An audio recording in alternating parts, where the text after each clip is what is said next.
Hi friends, இந்த வீடியோவில் நாம் எதை பற்றி பார்க்க போகிறோம்னா சத்யா ராகு சீரியல் ரிவ்யூ பற்றி தான் இந்த வீடியோவில் பார்க்க போகிறோம். சரி வாங்க வீடியோக்குள்ளே போகலாம். எல்லாருமே சேர்ந்து மாயாவை வீட்டுக்கு அழைச்சிட்டு வந்துடுறாங்க. இதை பார்த்து சாருவால் தாங்கவே முடியல. எப்படியாச்சும் சனியை தொலைஞ்சிடும்னு பார்த்தா இப்படி வீட்டில் கல் மாதிரி வந்து நிற்காளே எல்லாம் இதை ரகுராமலை வந்து விரத்து தான்ங்கிற மாதிரி சம காண்டில் இருந்துட்டு இருக்காங்க நம்ம சாரு. இன்னொரு பக்கம் ஜானகி தனோ ரெண்டு பேருமே ஹக் பண்ணி அழுதுட்டு இருக்காங்க. எனக்கு தெரியும் மாயா, கண்டிப்பாக நீ எங்களை விட்டு போக மாட்டேன்னு எனக்கு தெரியும். பார்த்தியா, அந்த கடவுளே நீ எங்க கூட தான் இருக்கணும்னு ஆசைப்படுறாரு. இங்க பாரு, இனி என்னதான் நடந்தாலும் சரி நீ எங்களை விட்டு போக மாட்டேன்னு சத்தியம் பண்ணு அப்படின்னு சொன்னதும், இங்க பாரு நான் சத்தியம் பண்ணலனாலும் இனி நிரந்தரமா இந்தியாவில தான் இருக்க போறேன், நீ எதை பற்றி யோசிக்காதேங்கிற மாதிரி மாயா வந்து தனத்துக்கு வந்து ஆறுதல் சொல்றாங்க.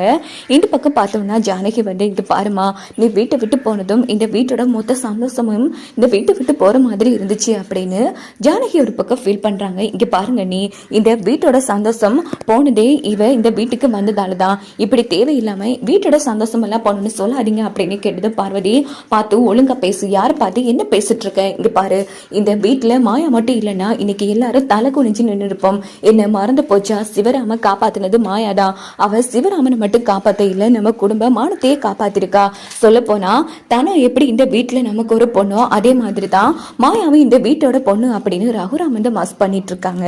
உடனே அந்த இடத்துல சீனோட அம்மா, அண்ணே இது கொஞ்சம் கூட சரியில்லை, எது சரியில்லை, இங்க பாருங்க, சொல்ல போனா மாயா என்னோட சொந்த பொண்ணு மாதிரிங்கிற மாதிரி நம்ம சிவராமனும் வந்து விட்டு கொடுக்காம பேசிட்டு இருக்காங்க. இதுக்கிட்ட சீனு அம்மாவும் சாருவும் நம்ம சாருவோட சிட்டி செம காண்டாயிட்டு அங்கிருந்து கிளம்பிடுறாங்க. இங்க பாரு மாயா, இந்த வீட்டுல இருக்கிறவங்க எல்லாரும் இப்போதான் வந்து கொஞ்சம் கொஞ்சமா பொறிச்சிட்டு வராங்க. இவங்கெல்லாம் ஏதோ ஒரு கோபத்துல தான் பேசிட்டு இருக்காங்க. கவலைப்படாதமா, நாங்களாம் எப்படி ஒன்னு புரிஞ்சுக்கணுமோ அதே மாதிரி கூடிய சீக்கிரம் எல்லாரும் உன்னை பத்தி புரிஞ்சு கொள்ளுவாங்கங்கிற மாதிரி சிவராமன் வந்து ஆறுதல் படுத்துறாங்க. நீங்களே இவ்வளவு சப்போர்ட்டிவா இருக்கும்போதோ அவங்களாம் சின்ன விஷயம் சித்தப்பா, நீங்க இதெல்லாம் பெருசா நினைக்காதீங்கிற மாதிரி மாயாவும் வந்து பெருந்தன்மையா பேசுங்கிறாங்க. இந்த பக்கம் சீனுவும் மாயாவும் கியூட்டா ஒருத்தருக்கு ஒருத்தர் பார்த்துட்டு அங்கிருந்து கிளம்புறாங்க.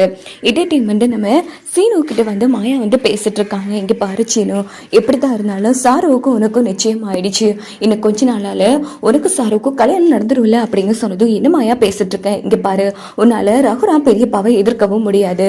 அப்படி பார்த்தா அவர் சொல்லத்தானே கேட்கணும். அதான் எப்படியோ இந்த இருக்கிற ஒரு கொஞ்ச நாளாச்சும் உன்னை நான் மனசார காதலிச்சுக்கிறேங்கிற மாதிரி மாயா வந்து ஃபீல் பண்ணி பேசினதும், முடியாது மாயா, கல்யாணம் நடந்தா அது உன் கூட தான். இங்க பாரு, என் அம்மா வந்து பிரிஞ்சிருந்த மாதிரி மறுபடியும் நான் இந்த வீட்டை விட்டு பிரிஞ்சிருக்க விரும்பல அப்படின்னு சொல்லி மாயா வந்து ஃபீல் பண்றாங்க. கவலைப்படாத மாயா, நம்ம கல்யாணம் கண்டிப்பா நடக்கணும், அந்த கடவுளே நினைச்சதாலதான் போனவனே இடையிலேயே திருப்பி கூட்டிட்டு வந்திருக்காருங்கிற மாதிரி சீனு வந்து பேசிட்டு இருக்காங்க. இருந்தாலும் மாயா வந்து நம்பிக்கை இல்லாமலே பேசிட்டு போறாங்க. அப்படின்னு பார்த்து ஜானகி வந்ததும் சீனு வந்து நம்ம மாயா போட்டோவை பார்த்துட்டு இருக்காங்க. இதை வந்து ஜானகி கவனிச்சிருக்காங்க. சீனு அது என்ன கையில அப்படின்னு கேட்டதும் சீனு வந்து மறைக்கிறாங்க. உடனே நம்ம ஜானகி வந்து பிடிங்கி பாக்குறாங்க. பார்த்தா அது மாயா போட்டோ. சீனு, என்ன இதெல்லாம் எதுக்கு மாயா போட்டோ வச்சிட்டு இருக்க? இங்க பாரு, உன் கையில இருக்க வேண்டியது சாரு போட்டோ, என்ன பண்ணிட்டு இருக்க அப்படின்னு கேட்டதும் சீனு வந்து திருத்தன்னு முழிக்கிறாங்க. அப்பனா நீ காதலிக்கிறியா அப்படின்னு கேட்டதும், பெரியம்மா அது வந்து இங்க பாரு, நான் கேட்ட கேள்விக்கு மட்டும் பதில சொல்லு, மாயாவை நீ காதலிக்கிறியா? அதெல்லாம் ஒண்ணு இல்லையே அப்படின்னு சொன்னது. சரி, நீ மாயாவை காதலிக்கலைங்கிறது உண்மையா இருந்தா என் தலையில அடிச்சு சத்தியம் பண்ணு அப்படின்னு சொன்னதும், அது வந்து அப்படின்னு சொல்லும்போது ஜானகி வந்து சீனு கண்ணத்துல வந்து பொழிச்சு அடிக்கிறாங்க. ஆரம்பத்துல இருந்து கேட்டோம், நீ யாரையும் காதலிக்கிறியான்னு, அப்போ சொல்லாம இப்ப வந்து சொன்னா என்னடா அர்த்தம்? உனக்கு சாருக்கும் நிச்சயம் ஆயிருக்கு, என்ன காரியம் செய்யு பண்ணி வச்சிருக்க? இங்க பாரு, என் தங்கச்சி பண்ண தப்பாலதான் இன்னைக்கு எங்க குடும்பம் இப்படி ஆயிருக்கு. அதே தப்ப மாயா பண்ணா கண்டிப்பா இந்த குடும்பம் தாங்காது, இந்த குடும்ப கௌரவமே போயிடுச்சுங்கிற மாதிரி ஜானகி வந்து புலம்பி அழுதுட்டு இருக்காங்க. இங்க பாருங்க, நான் உறுதியாவே சொல்றேன், நான் கல்யாணம்னு பண்ணிக்கிட்டேன், அது மாயாவை தான் பண்ணுவோம் அப்படின்னு சீனு வந்து ஒத்த கல்ல நிற்காங்க. இது கேட்டு ஜானகி அதிர்ச்சி ஆவாங்க.